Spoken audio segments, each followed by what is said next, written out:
yung kanilang paninira sa Vice Presidente sa pamamagitan ng impeachment hindi umubra. Sorry ha. Sorry. Yung gusto nyong palabasin na magnanakaw ang Vice Presidente, mukhang hindi uubra.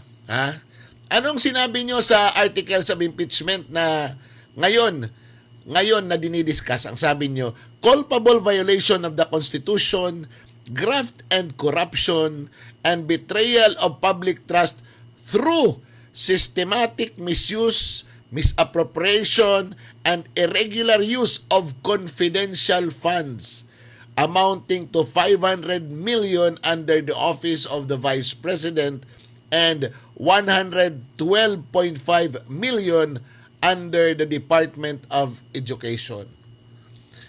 O ano ngayon ang napatunayan ninyo?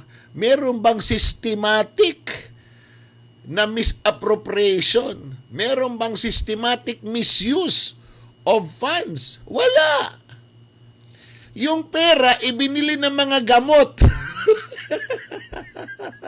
Yung pera naging gamit para sa mga tao. O asaan doon yung misuse?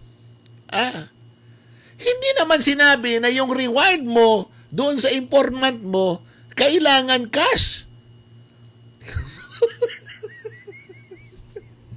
Nagpapakabobo na lang kayo. Tingin ang buhay ito. O talaga? Kayo nga yung mga manyanyakaw eh. O ito. Saan kinuha yung 125 million na sinasabi niyong ginastos ni Vice President Sara ng 11 days? Saan galing yon? Sa budget ng Office of the President. Bakit hindi natin buksan ang budget na pinagkuhanan ng 125 million? Magkano ba yung fund na yon ng Office of the President na pinagkuhanan ng 125 million? At ano ang basis para mag-transfer ang Presidente sa opisina ng Vice President? Kasi kung titingnan natin, yun talaga yung misappropriation. Binigyan ng Office of the President ng pondo, tapos ang ginawa niya sa pondo, ibinigay sa Office of the Vice President without legislation. Yan ang problema kasi. Yaw-yaw kayo ng yaw-yaw, hindi nyo iniisa-isa kung ano ba dapat ang papatunayan ninyo. Yung lahat ng sinasabi nyo, wala pa kayong napapatunayan. Saan yung misuse? Yung sinabi ng taga-COA, misuse na yun?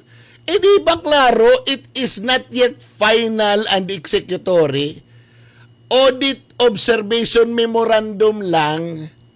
Merong notice of disallowance pero appealable within a period of 160 days. Agoy! Ano ngayon yung papatunayan nyo? Saan yung misappropriation? Saan yung malversation? Katawa itong mga ito. Yun lang. Dahil sinabi ng Tagalanbang na nag-withdraw, nagnakaw na, ulul. Dahil dumaan sa fire exit, ninakaw na. Pinaliwanag nga na yun ang pinaka-safest na daan. Yung fire exit. Kasi nga nakadikit lang yung land bank sa DepEd. Agoy.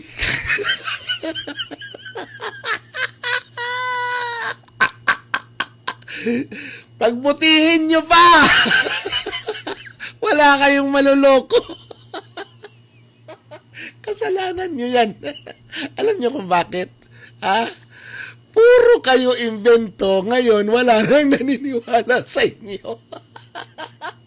Mukhang nautusan si Chis Escudero na mag-file ng isang panukalang batas na magpupostpone sa barangay at SK elections. Nako po!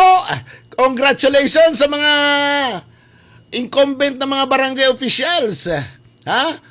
You are safe. Sigurado na yan na ma-approve yan kasi Si Chis Escudero ang nag-file eh. Hindi naman po pwede na mag-file yan na walang basbas sa Malacanang. Oh, ngayon ang tanong, ano ang mangyayari sa 11.59 billion na budget para sa eleksyon? Yan ang tanong. Saan na naman mapupunta yan? 'Di ba? Kasi kung eleksyon lang ang pag-uusapan at ipopostpone, abay, marami ang matutuwa niyan dahil makakatipid ang gobyerno natin. Kaya lang ang problema, ang taong bayan wala nang tiwala sa gobyerno natin. Tatanungin na naman yan, saan mapupunta yung 11.59 billion na budget para sa eleksyon na yan? Mapupunta na naman ba yan sa unprogrammed appropriations? Siyempre, hindi na siya program kasi wala nang eleksyon. Mapupunta na siya sa unprogrammed allocation. Naku po inang, alams na, ha? Your guess is as good as mine. Ha? Yan tayo eh. Ha? Wala na kasing flood control. Ha? Medyo nag-iingat sila. O ayan, gumawa na naman ng panibago. Hoy! Magkano?